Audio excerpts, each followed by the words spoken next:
Anche i media internazionali e nazionali come la CNN, TG1 e Famiglia Cristiana attenzionano la nostra città per l'emergenza idrica, intanto il prefetto assicura un tavolo tecnico al Genio Civile per monitorare il problema.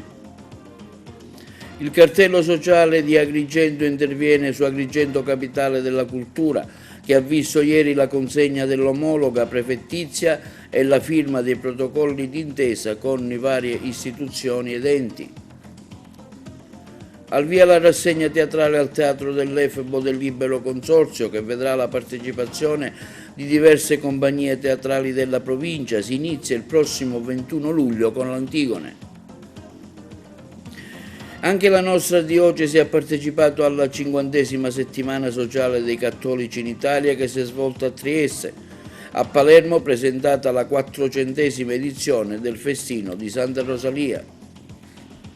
Si è svolta a Licata una cerimonia per celebrare lo sbarco degli alleati nell'isola. Beni per oltre 28 milioni di euro sequestrati dalla Guardia di Finanza a Palermo a un imprenditore del settore dei trasporti. L'Acragas e Alfonso Cipolla si separano dopo un'avventura durata 5 anni.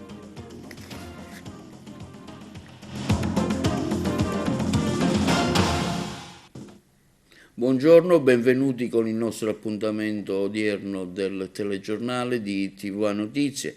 La nostra città continua a essere attenzionata dai media internazionali e nazionali per la mancanza dell'acqua.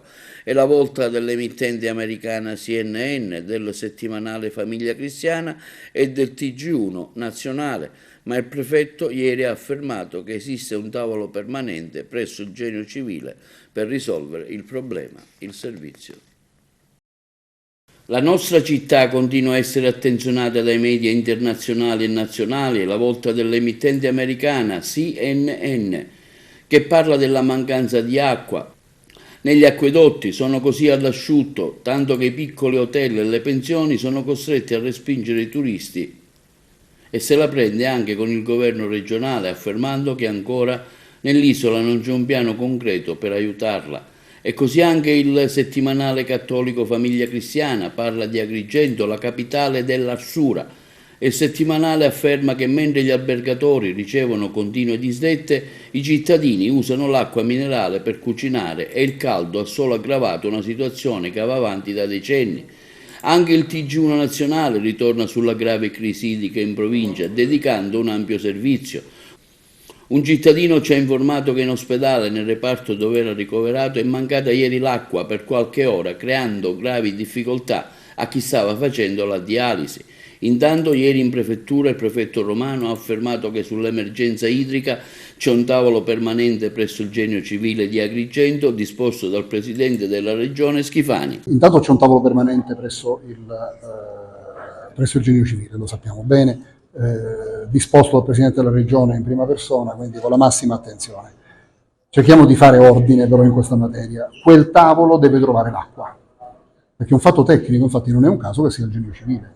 Deve trovarla, deve agevolare le pratiche necessarie. In questo entriamo anche noi nell'aiutare. Ecco, nell'aiutare, per esempio, ieri ho scritto, avendo un'immediata risposta, devo dire, al direttore capo 10 dell'ASP, chiedendogli una accelerazione al massimo possibile consentito delle analisi sui nuovi pozzi, perché certamente non si può pensare che sia come nella normalità, quando queste analisi possono anche prendere un mese, ma devono essere fatte in giorni. E un altro esempio è quello delle autorizzazioni alle autobotti, devono essere fatte velocemente. Se non ci sono problemi veramente grandi, bisogna autorizzarle velocemente. A noi interessa che l'acqua arrivi ai cittadini. È regolare oggi che arrivi con le autobotti. Sappiamo che ARERA ha autorizzato AICA a erogare il servizio non solo con le reti fisse ma anche mediante autobotte e anche col trasporto terzi.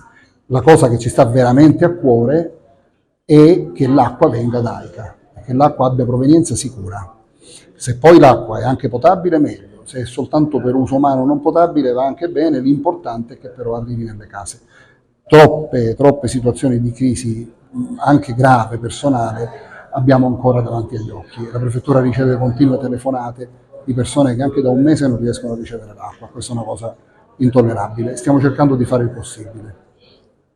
E si è svolta ieri una conferenza stampa in prefettura per fare il punto sulle attività svolte dalla Fondazione 2025, la consegna dell'omologa prefettizia alla Fondazione e firmati 9 protocolli con varie istituzioni ed enti. Abbiamo intervistato il vicepresidente Gaziano e l'onorevole Pisano. Avvocato Gaziano, vicepresidente della Fondazione, oggi è stato un momento bello con questo atto di omologazione con i protocolli d'intesa con i vari enti. Oggi è stato suggellata, grazie a Sua Eccellenza il Prefetto, la riconosciuta natura giuridica alla Fondazione Agrigento Capitale della Cultura 2025 con la consegna proprio dell'omologa, una doppia omologa ricevuta sia dalla Prefettura di Agrigento che dal Ministero dell'Interno, ed è stata non soltanto l'occasione per presentare tutto quello che in questi mesi, dal 17 febbraio fino ad oggi, la Fondazione ha concretamente fatto. Si sono posti in essere moltissimi atti che ovviamente avevano squisitamente natura amministrativa, dal regolamento di contabilità all'approvazione del bilancio di previsione, alla nomina del collegio dei revisori contabili che ha poi approvato il bilancio di previsione, che a sua volta è stato nuovamente approvato dal CDA, all'apertura del conto corrente della Fondazione, oltre che ad una serie di atti propedeutici che ci consentiranno, una volta ricevuti i fondi da parte del Comune, di essere pienamente operativi e di cominciare concretamente con tutte le attività culturali previste per Agrigento 2025 nel dossier attraverso il quale Agrigento ha ricevuto la nomina di Capitale Italiana della Cultura per il 2025, auspicando di poter anche ampliare le attività culturali non soltanto con quelle contenute nel dossier, con altre ulteriori che si vorranno innestare. Presente oggi a questo tavolo per l'omologazione, un momento importante, lei ha confermato il suo pieno appoggio all'iniziativa? Sì, io da agrigentino e non solo, anche da deputato della Repubblica Italiana, oggi volevo essere presente perché la Fondazione ha avuto l'omologa dopo naturalmente la grande vittoria della nostra città come Capitale della Cultura 2025. Ci tenevo a essere presente perché quello è veramente che lo Stato è presente nei confronti della città di Agrigento, una città che noi tutti sappiamo con grandi problemi, una città depressa dal punto di vista economico e anche sociale, e che naturalmente lo Stato ha voluto dare questo premio per risollevare non solo il 2025 ma anche gli anni successivi naturalmente questa parte di territorio della Sicilia.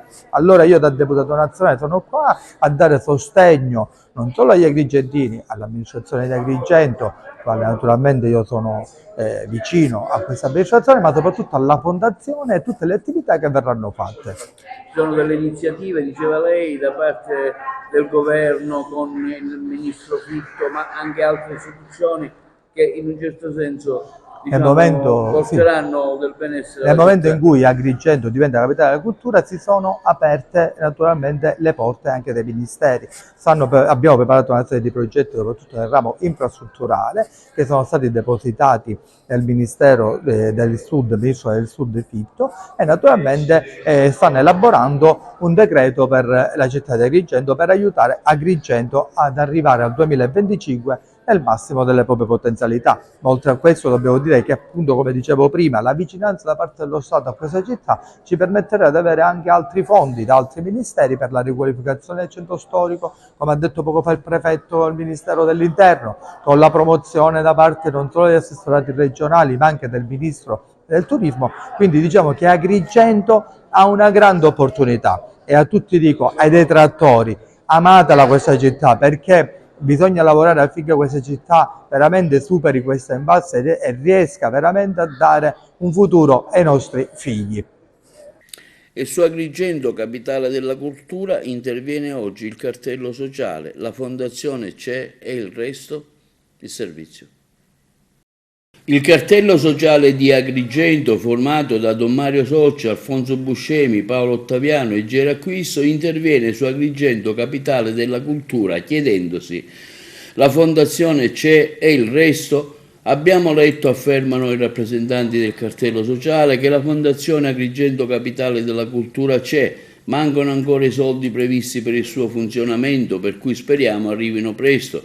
Salutiamo favorevolmente la decisione di un coinvolgimento della Prefettura, perché purtroppo anche il recente passato ci dice che molto spesso il malaffare si incunea nella pubblica amministrazione, considerato il grave ritardo con cui si appresta a partire la programmazione, gli impegni di spesa e le assunzioni in tutto questo meccanismo introducono il rischio che nella corsa per fare presto si possano permettere malversazioni e infiltrazioni malavitose che tentano di approfittare della situazione. In questo senso un controllo preventivo da parte della Prefettura risulta salutare. Quindi si spera che presto si possa partire con i fatti e la domanda che poniamo è: ma Agrigento è pronta? Infatti non sembra che ci sia qualcuno che stia pensando all'emergenza idrica per i prossimi giorni, che la città sia dotata di un piano traffico all'altezza con parcheggi che impediscono di lasciare le macchine in giro per le viuzze, aggravando il non facile lavoro dei pochi vigili urbani, intasando la non facile viabilità. Non meno pericolosa l'erba, che non è solo presente nelle lontane periferie, ma anche nelle zone adiacenti al centro, e non è un problema solo dal punto di vista dell'immagine, ma anche dell'igiene. Sono tutte preoccupazioni queste del cartello sociale che tendono certamente a contribuire per un'accoglienza all'altezza della sfida, ma senza dimenticare le esigenze di tutti i portatori di interesse locali e dei cittadini agrigentini. In ultimo, un plauso va fatto agli operatori turistici, soprattutto a quelli che gestiscono strutture ricettive, per gli sforzi immani che stanno producendo per tutelare l'immagine della città e garantire servizi decorosi nonostante l'emergenza. Siccità, controlli del Corpo Forestale per evitare abusi nei prelievi di acqua a Ponte Barca nel Catanese, una zona del Simeto definita oasi di protezione, il servizio. Il Corpo Forestale della Regione Siciliana, su richiesta del Consorzio di Bonifica 9 di Catania, supporta i tecnici consortili nel controllo del territorio nella zona della traversa di Ponte Barca a Paternò, in provincia di Catania. Lo scopo è quello di verificare che i prelevi di acqua corrispondono alla distribuzione oraria prevista e non si verificano abusi né furti mediante l'impiego di pompe non autorizzate. I controlli proseguiranno anche nelle prossime settimane. Il sopralluogo alla traversa di Ponte Barca è stato condotto dal comandante del nucleo operativo regionale agroalimentare Sicilia del Corpo Forestale Gianluca Ferlito, accompagnato dal dirigente agrario dell'area irrigua del Consorzio di Bonifica Emilio Cocimano, come si vede in questo video. Ponte Barca è un sito che sorge a 6 km circa dall'omonima contrada, è un'oasi sul fiume Simeto che attira numerosi uccelli acquatici e grazie a un decreto regionale del 2009 emesso dall'assessorato regionale all'agricoltura ha stabilito che il luogo è un'oasi di protezione e rifugio della fauna selvatica formata da 70 specie di uccelli rari migratori e riconosciuto di interesse comunitario. Presentato ieri al Giardino Botanico di Agrigento il cartellone 2024 del Teatro dell'Efebo organizzato dal Libero Consorzio. La manifestazione prevederà 2 momenti, uno dedicato al teatro classico e del mito dal 21 luglio al 2 agosto e l'altro al teatro d'autore e musica dal 3 agosto all'8 settembre. Vediamo le interviste ad alcune compagnie che si esibiranno. Voi siete presenti qui a questa iniziativa con la Savatteri Produzione e anche con la presenza di tuo fratello? Sì, Savatteri Produzioni farà lo spettacolo Icaro, il pensiero in equilibrio, mentre noi con l'associazione Festival realizzeremo qui parte dell'8ª edizione del festival. Si aggiunge quindi una nuova location per questa edizione, che sarà appunto questa meravigliosa location della cava di tufo della Valle dei Templi, il luogo da cui appunto gli schiavi estrapolarono il tufo per costruire i templi stessi, luogo che prima rappresentava appunto la schiavitù per la costruzione di una magnificenza che ci hanno donato i greci, e quest'oggi invece rappresenta la libertà delle arti. Ci saranno delle rassegne di compagnie teatrali e musicali agrigentine. Noi invece realizzeremo con la nostra produzione appunto nelle 4 serate del festival ospiteremo qui degli artisti internazionali di grandissimo successo, che saranno pure a esibirsi qua in esclusiva nazionale. Voi presentate la vostra rappresentazione teatrale all'Efebo? Sì, noi rappresenteremo il 24 il Cortile degli Aragonesi di Ignazio Buttita. È uno spettacolo particolare, viene definita la Bastasata, lo Cortiglio degli Aragonesi, perché è uno spettacolo che va a rappresentare un periodo particolare del palermitano. È una bella farsa, uno spettacolo molto brillante che noi abbiamo voluto riportare in scena, come dicevo poco fa, per ricordare due nostri attori un po' bistrattati, Franco Franca e Ciccio Ingrassia, che furono i primi a portare in giro questo spettacolo. Che sempre si è occupato, diciamo, a trattare temi come l'emigrazione, ha messo sempre al centro l'uomo e il territorio, parlando sempre in maniera elegante attraverso la nostra musica, e non è una presunzione, di testi molto molto sentiti e legati fortemente al territorio. Chiuderemo la rassegna in questo meraviglioso teatro dell'Efebo l'8 settembre. Come associazione siamo felicissimi di far parte del cartellone e essere ospiti appunto in questa meravigliosa location. Speriamo, la scommessa è riempire il teatro e tracciare così un inizio, che sia veramente un buon inizio per altre rassegne, altri spettacoli. Anche la nostra diocesi ha partecipato alla 50ª settimana sociale dei cattolici in Italia a Trieste, che ha visto la partecipazione del Papa. La delegazione, composta tra gli altri dall'arcivescovo Alessandro Damano e Don Mario Sorce, che sentiamo in questa intervista di Carmelo Petrone per l'Amico del Popolo. Eccellenza, si conclusa appena la 50ª settimana sociale dei cattolici italiani. Adesso la palla ritorna al territorio. Arriva dal territorio e ritorna al territorio certamente. 50ª settimana, una tappa importante che ci invita a guardare alle radici delle settimane sociali per proiettarci al futuro, un futuro che inizia già da oggi. Abbiamo ascoltato diversi interventi, abbiamo molto lavorato nei circoli, nei gruppi di lavoro, lasciandoci coinvolgere gli uni dagli altri e piano piano arrivare a delle sintesi condivise che, ci è stato detto, poi ci saranno riconsegnate a settembre, mi sembra. Una nota voglio sottolineare riguarda il momento iniziale, diciamo il momento della preghiera iniziale, che per ogni giorno è stato arricchito da alcune riflessioni, sondo biblico, patristico, che hanno letto con parole e pensieri nuovi cose note, ma questo mi sembra importante, il saper dire cose note con linguaggi nuovi, ecco, perché possiamo imparare ad attuarle queste cose note, che vanno indietro, vanno alla Pira, vanno a De Gasperi, vanno all'Academy Express, e allora a me piace questo pensiero, continuare a dire cose note per imparare a metterle in pratica, piuttosto che cose nuove per raccogliere applausi, insomma. Mario, si è appena conclusa la 50ª settimana sociale dei cattolici in Italia. Con quale bilancio torna a casa?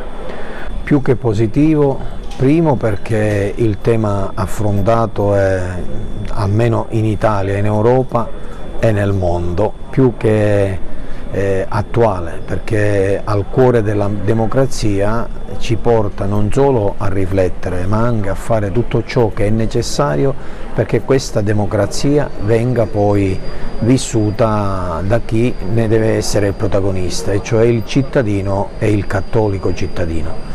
Al cuore della democrazia, grazie a tutte le riflessioni che ci sono state offerte, dalle più interessanti, quella di Papa Francesco questa mattina, quella del Cardinal Zuppi, Presidente della CEI, e quella del Presidente Mattarella, che hanno avuto un trade union.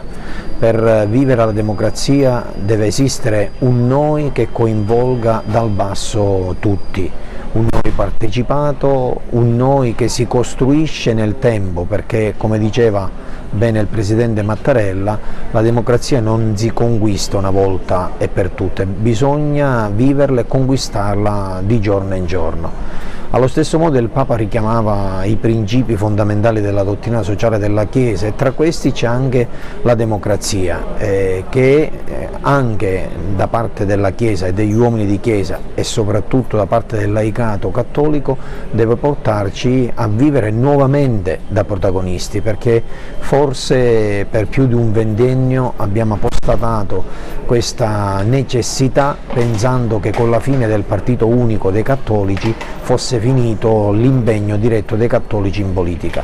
Invece non è così, la politica è il più grande servizio da offrire alla comunità. Paolo VI diceva che è la più grande forma di carità e di servizio nella Chiesa, ma lo stesso Giovanni Paolo II ha cercato di farci vedere la politica nell'interesse della comunità locale, nazionale e internazionale. Quindi positivo questa esperienza, perché sono la terza delle esperienze di settimane sociali che mi ha semplicemente arricchito. Presentato il festino di Santa Rosalia presso il Palazzo Arcivescovile a Palermo, giunto alla sua 400esima edizione, che inizierà il prossimo 15 luglio. Le interviste da Palermo. La Balic Wonder Studio si è aggiudicato l'edizione numero 400 del Festino di Santa Rosalia. Alla società milanese, una delle due che ha risposto al bando del Comune di Palermo per l'organizzazione delle giornate dedicate alla Santuzza, è stato attribuito il punteggio maggiore della commissione di valutazione, che ha superato la concorrenza di altre due agenzie. Sentiamo il sindaco di Palermo La Galla e lo stesso organizzatore Marco Balic. Lasciamo alla conferenza stampa alcune parziali anticipazioni. Sarà il vice sindaco e assessore alla cultura, a raccontare il festino per come sarà. A me non resta altro che invocare la Santuzza per questi suoi festeggiamenti, ma invocarne soprattutto la benedizione su Palermo e in particolare sui palermitani. La collaborazione costante che ha contrassegnato questi mesi nel lavoro con la Curia e con la Diocesi vuol dire che le due istituzioni, quella civile e quella religiosa, vanno insieme verso un processo e un progetto di cambiamento che vuole vedere cambiamento delle coscienze e quindi cambiamento dei comportamenti, per una città migliore, più senziente, più responsabile, più consapevole dell'importanza che ogni singolo cittadino ha rispetto alla città, migliorando i propri comportamenti. Sindaco, un grande evento richiede una grande organizzazione. Qual è il piano del Comune per il festino in termini di servizi? Sono stati approntate tutte le collaborazioni possibili e necessarie, a partire dalle componenti istituzionali del Comitato Provinciale per l'Ordine e Sicurezza Pubblica, a partire da Sua Eccellenza il Prefetto, che ringrazio in uno con tutte le forze dell'ordine che saranno presenti. Per quanto ci riguarda abbiamo attivato su richiesta del Comitato stesso le risorse della Protezione Civile Comunale che supporteranno il servizio d'ordine. L'organizzazione affidata a Balic è garanzia non solo di qualità ma anche di responsabilità e cura nella fase organizzativa. Abbiamo anche voluto che tutte le emittenti locali potessero disporre in continuità del segnale della ripresa degli eventi del festino, di modo che si possa evitare una calca sul Cassaro, anche in considerazione del fatto che a Piazza Politeama sarà installato un maxi schermo per la visione in contemporanea delle attività del festival. Sul fronte delle società partecipate invece, quindi Amater Rap, che ruolo avranno nel festival? Rap ha un ruolo fondamentale, quello di restituire la città pulita ai palermitani, Amat quello di trasportare i palermitani. Lo faranno con senso di responsabilità e continuità di impegno. Allora, stiamo per fare una festa meravigliosa, noi siamo molto emozionati, ci avviciniamo con grande umiltà a questa meravigliosa celebrazione di cultura, tradizione e fede. Credo che avrà delle grandi novità, una statua nuova di Zecca bellissima secondo noi, un corteo che racconta tutta la storia, la vicenda di Santa Rosalia e un finale a sorpresa che lascerà secondo me un grande messaggio sui social media in tutto il mondo. Quindi viva Palermo e viva Santa Rosalia. Ci può dire qualcosa in più che possiamo svelare sul percorso, sulle varie tappe? Il percorso si articola su 4 tappe, come sapete, con un grande display di fuochi. Abbiamo lavorato con una società, in partnership con una società di Palermo, ODD, bellissimo gruppo di ragazzi molto positivi con cui ci siamo già trovati a fare un lavoro a Bologna, con cui collaboriamo e avendo coinvolto tantissime realtà siciliane di tradizioni popolari. Credo che sarà una vera festa di popolo, ma anche della Sicilia, della bellezza e di emozione.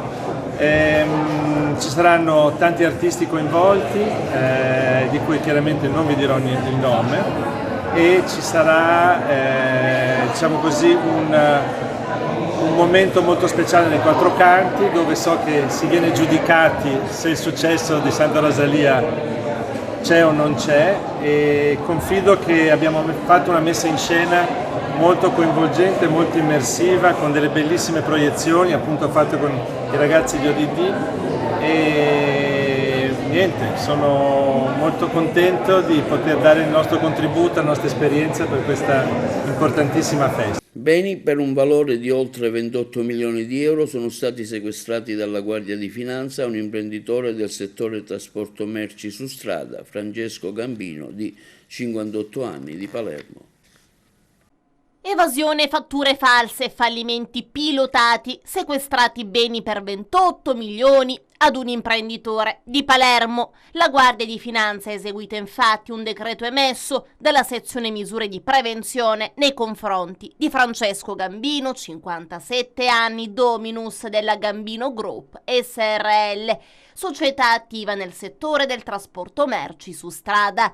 Lui attualmente sotto processo era stato arrestato nel 2021 insieme ad altre 4 persone con l'operazione Vanish Bat. La ricostruzione fatta dalla procura e accolta dai giudici si basa sugli accertamenti patrimoniali svolti dagli specialisti del nucleo di polizia economico-finanziaria di Palermo all'indomani dell'inchiesta che portò all'arresto proprio di Gambino, per il quale è stato proposto il giudizio in abbreviato tuttora in corso. L'attività investigativa, così si legge nella nota pervenutaci, avrebbe delineato l'esistenza di un'associazione per delinquere dedita alla commissione dei reati di utilizzo ed emissione di fatture false per un importo di oltre 16 milioni di euro, omesso versamento di ritenute previdenziali assistenziali, indebita compensazione, bancarotta fraudolenta.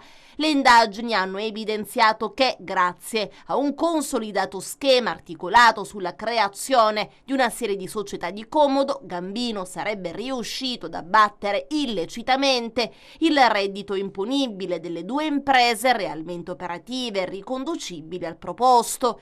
Il sistematico inadempimento degli obblighi impositivi avrebbe determinato il fallimento dichiarato dal Tribunale il 29 aprile del 2021 di una delle 2 società che aveva accumulato un'esposizione debitoria verso l'erario di oltre 22 milioni di euro. Sulla base di quanto emerso, il Tribunale ha qualificato Gambino quale soggetto socialmente pericoloso in quanto indiziato di vivere abitualmente, anche in parte, con i proventi di attività delittuose. E, in considerazione della sistematica e costante situazione di sperequazione fra fonti lecite di reddito e beni nella disponibilità, ha disposto l'odierno sequestro. Prosegue senza sosta l'operato della Guardia di Finanza con la finalità di disarticolare in maniera radicale le organizzazioni criminali, aggredendo le ricchezze illecitamente accumulate e consentendo agli imprenditori onesti di operare a regime di leale concorrenza. Linea alla regia per la pubblicità. Si è svolta a Licata una cerimonia per celebrare gli 81 anni dello sbarco alleato alla presenza del sindaco Angelo Balsamo. Le interviste da Licata di Angelo Augusto. Sindaco Balsamo, sono trascorsi 81 anni dallo sbarco alleato, io amo dire qui cominciò a finire la guerra e Licata ovviamente non dimentica. Licata è stata la prima città liberata e restituita alla democrazia. È un momento storico importante e ricordarlo ai nostri concittadini, ricordarlo ai giovani come un momento fondamentale per la nostra democrazia è un dovere democratico e civico. Sono felice che Liliana sia venuta appositamente dal Belgio per venirci a trovare ricordando questa ricorrenza, ma è venuta anche perché l'anno scorso si è creato veramente un legame bello, forte, tra i nostri ragazzi, tra la nostra popolazione e loro che sono stati presenti. Loro che nel loro storicizzare quello che è avvenuto, nella condotta che pongono in essere, nell'organizzare la memoria, perché riescono a prendere tutto quello che è storia, cioè i mezzi militari, le divise, la condotta, per farla vedere anche in termini scenici, serve anche a far vivere in maniera concreta quella che la storia ci ha consegnato. Quindi io sono felice per il legame che si è creato con il gruppo Giovani del B40 e sono felice della presenza di Liliana e porta con sé il nostro affetto e i nostri saluti a tutti gli amici che l'anno scorso ci hanno onorato di essere a Licata. Quest'anno è una manifestazione meno organizzata rispetto all'anno scorso, perché noi sappiamo tutti che in questo momento abbiamo problemi di altra natura, come il problema dell'acqua che ci sta attanagliando e non poco perché c'è una siccità diffusa, e quindi oggi noi adempiamo un dovere, ricordare ai nostri concittadini e a tutti il valore della democrazia e il valore della libertà. Grazie. Signora Di Franco, l'anno scorso siete venuti indossando gli abiti d'epoca e le auto, i mezzi d'epoca. Quest'anno la presenza per ricordare ancora una volta quanto fu importante lo sbarco in Sicilia del 10 luglio del 1943. Sì, infatti sono venuta, anche se non siamo tutti insieme, sono venuta perché non contano solo gli anniversari. E mi fa piacere che il sindaco di Licata giustamente non si attarda solo all'anniversario e che ogni anno commemora giustamente quelli che sono caduti per noi, per la nostra libertà. Qui oggi sono venuta perché siamo stati ben accolti dal sindaco, dal paese, e come gli ho detto non contano solo gli anniversari, è per questo che ho tenuto a venire, per fare capire che non è perché ne parliamo una volta sola che la guerra sì c'è stata ma c'è sempre. E giustamente questo ai nostri bambini, ai nostri figli, ai nostri nipoti non si deve fare dimenticare. Di fronte a Palazzo d'Orleans, assemblea pubblica indetta dal Coordinamento Permanente Metropolitano contro i disastri ambientali legati agli incendi, sorto dopo gli incendi del 2023, per chiedere un confronto con il Presidente della Regione Siciliana. La corrispondenza da Palermo. Enrico Montalbano, come mai oggi siete qui? Cosa chiedete alla Regione? Siamo qui, non è la prima volta, per chiedere un confronto con il Presidente Schifani. Siamo a un anno della tragedia dei fuochi, dei roghi che hanno colpito l'intera regione l'anno scorso e stiamo vedendo già da alcune settimane quello che sta succedendo fino a ieri a Piazza Armerina con incendi devastanti. Chiediamo ancora una volta di parlare di prevenzione. Non abbiamo visto in 11 mesi di pressione sulle istituzioni un vero e proprio piano di appunto prevenzione, e quindi ancora una volta siamo disponibili a un confronto, ad aprire un tavolo di interlocuzione come cittadini con il Presidente Schifani per capire qual è la macchina che la Regione ha messo in funzione perché tutto questo non accada, anche se sta già accadendo. Considerando anche il fenomeno della siccità che sta colpendo la nostra terra, qual è la vostra paura più grande, considerando che l'anno scorso ci sono stati fenomeni importanti come incendi e quest'anno non sarà da meno? Ma, diciamo che la questione della siccità è nell'alveo di un discorso molto più vasto che ha a che fare con i cambiamenti climatici. Chiaramente gli incendi che colpiscono questa regione, come molte altre regioni, non solo italiane ma del Mediterraneo, contribuiscono a creare una condizione di vita dei territori ancora peggiore, e a maggior ragione pretendiamo, più che chiediamo a questo punto, pretendiamo da cittadini che le istituzioni scendano dal palazzo e si confrontino dando delle risposte. Questo è il loro mestiere, ognuno fa il proprio mestiere e ci aspettiamo che loro lo facciano bene. Noi siamo qui per ribadire ancora una volta che le cose che abbiamo chiesto dal 23 luglio dell'anno scorso ad ora, nessuna delle cose da noi chieste è stata realizzata.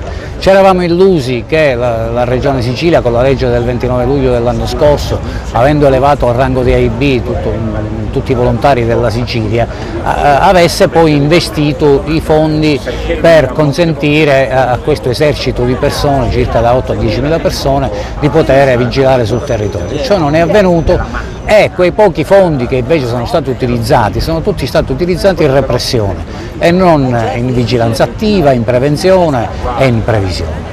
Quindi noi rivendichiamo, anche alla luce del fatto che si è trovato questo tesoretto per le maggiori entrate, che parecchie di queste risorse vengano investite per la protezione del territorio, per finanziare le attività dei sindaci che con i fondi a loro disposizione non riescono neanche a realizzare quello che mettono nei loro piani di emergenza, e che quindi continuiamo a ribadire che gli investimenti devono essere fatti in previsione, prevenzione e vigilanza attiva piuttosto che in repressione. Quest'estate sarà sicuramente un'estate ancora più calda rispetto a quelle precedenti, dalle previsioni. Quali possono essere i rischi? Ci ricordiamo benissimo il mese di luglio dell'anno scorso, agosto, lei che tra l'altro è stato nel mondo dei vigili del fuoco. Ma i rischi incendi sono sempre gli stessi tutti gli anni, non è che cambiano. Dietro ogni incendio c'è sempre un interesse che varia di volta in volta. Il fatto che non ci sia anche un'investigazione sui luoghi percorsi dalle fiamme, quelli in cui ripetutamente accadono questi eventi, quindi manca una investigazione di questo tipo. Non si ricercano le cause del perché solo in alcune zone vengono appiccati gli incendi, ma soprattutto non viene praticato la vigilanza attiva che consentirebbe senza vincolo di mandato a chi fa vigilanza di appena avvistato un filo di fumo andare e spegnerlo immediatamente. Qui purtroppo il tempo si perde fra l'avvistamento e il primo intervento. Noi possiamo avere tutti i bei sistemi di avvistamento, ma se lasciamo passare troppo tempo fra l'avvistamento e il primo intervento, il principio di incendio ci diventa incendio e poi non c'è nessuno che possa poi spegnere l'incendio. Ancora un incendio nel cuore della notte sull'isola di Lampedusa. Nei giorni scorsi vecchie auto abbandonate lungo la panoramica sono andate in fiamme. Ieri, oltre ad un veicolo, un'imbarcazione è andata a fuoco all'interno della Casa della Fraternità. Sul luogo, per domare il rogo, i vigili del fuoco e la protezione civile. Ed è arrivato anche l'arcivescovo di Agrigento, Monsignor Alessandro Damiano, accompagnato dal parroco dell'isola, Don Carmelo. I cittadini della zona sono esasperati dai continui incendi che si sono succeduti nel posto in questi giorni. Margherita Buffa, rumena, è andata a processo per concorso in omicidio di Nicoletta Indelicato avvenuto nella notte del 17 marzo a Marsala del 2019. È arrivata nella tarda serata di ieri la decisione della Cassazione sulla condanna all'ergastolo della 35enne Margherita Buffa per l'omicidio dell'amica Nicoletta Indelicato e la sentenza è stata fine pena mai. La Suprema Corte ha infatti confermato la condanna all'ergastolo inflitta lo scorso 23 novembre nell'appello bis dalla prima sezione della Corte d'Assise d'Appello di Palermo alla 35enne di origine romena, processata per concorso nell'omicidio di Nicoletta, 25 anni, anche lei di origine romena, uccisa con 12 coltellate e poi parzialmente bruciata la notte tra il 16 e il 17 marzo 2019 nelle campagne di Contrada Sant'Onofrio, nell'entroterra di Marsala. Il processo d'appello bis era stato celebrato in quanto la Cassazione in precedenza aveva annullato con rinvio ad altra sezione della Corte d'Assise la condanna all'ergastolo inflitta alla Buffa dalla seconda sezione l'11 luglio 2022, sentenza che a sua volta aveva confermato la condanna alla massima pena inflitta alla stessa il 1 febbraio 2021 dalla Corte d'Assise di Trapani. Lo scorso 23 novembre giudici di secondo grado, poco prima di confermare la massima pena, avevano rigettato la richiesta della difesa di acquisire al processo una lettera inviata dal carcere da Carmelo Bonetta, 40 anni, reo confesso dell'omicidio, processato in abbreviato e condannato a 30 anni di reclusione. Una lettera con la quale a quanto pare Bonetta avrebbe tentato di scagionare in extremis la Buffa dopo averla in precedenza accusata di aver concorso nell'omicidio. Nell'aprile 2022 la Cassazione ha reso definitiva la condanna a 30 anni per Bonetta, che in primo grado è stato condannato dal GUP del Tribunale di Marsala, Francesco Parrinello. La pena venne poi confermata in appello. Ieri sera i familiari di Nicoletta Indelicato hanno commentato: giustizia è stata fatta anche se nulla ci potrà restituire l'amore della nostra vita. A rappresentare la famiglia Indelicato come legali di parte civile gli avvocati Giacomo Frazzitta e Piero Marino. Ringrazio la Procura della Repubblica di Marsala per l'eccellente lavoro investigativo svolto e per la velocità con cui ha risolto il caso, ha dichiarato l'avvocato Frazzitta, e anche per aver consentito di poter approdare a questa sentenza. Sia Buffa che Indelicato da piccole erano state adottate da famiglie di Marsala. I tre protagonisti della vicenda erano amici o comunque si frequentavano e sul reale movente dell'omicidio non si è riusciti, per ammissione degli stessi inquirenti, a fare piena luce. Subito dopo l'avvio delle indagini, interrogato dai carabinieri, Bonetta confessò, raccontando agli investigatori di essersi nascosto nel bagagliaio dell'auto con cui Margherita ha portato Nicoletta in Contrada Sant'Onofrio e che poi è saltato fuori, coltello in pugno, quando l'amica si è fermata. Successivamente al processo ha detto però che lui ha inferto solo 3 coltellate alla vittima, le altre le avrebbe inferte a suo dire la Buffa. Bonetta ha più volte cambiato versione sulle modalità di quell'omicidio e anche sulle motivazioni. Profonda soddisfazione viene espressa dal Presidente della Regione Siciliana Renato Schifani per il via libera del CIPES all'accordo per la coesione firmato a fine maggio con la Presidente del Consiglio Giorgia Meloni. La corrispondenza da Messina. Profonda soddisfazione viene espressa dal Presidente della Regione Siciliana Renato Schifani per il via libera del CIPES sull'accordo per la coesione firmato a fine maggio con la Presidente del Consiglio Giorgia Meloni. La somma complessiva di 5,33 miliardi di euro, al netto di 1,3 miliardi per il ponte sullo Stretto, rappresenta un investimento importante per l'isola. Alla riunione a Roma, su delega del governatore, ha partecipato l'assessore alle infrastrutture Alessandro Aricò. Questa ingente disponibilità finanziaria, dedicata a interventi prioritari, concordati tra la Regione e il Governo nazionale, evidenzia il Presidente Schifani, ci permetterà di avviare immediatamente opere di grande rilevanza strategica per i cittadini e le imprese siciliane. Si tratta del più significativo accordo in termini finanziari sottoscritto con le regioni e siamo fiduciosi che tali risorse possano contribuire a un reale sviluppo e coesione del nostro territorio. Desidero inoltre sottolineare, prosegue, l'importanza del lavoro sinergico con Roma, che è stato fondamentale per raggiungere questo traguardo.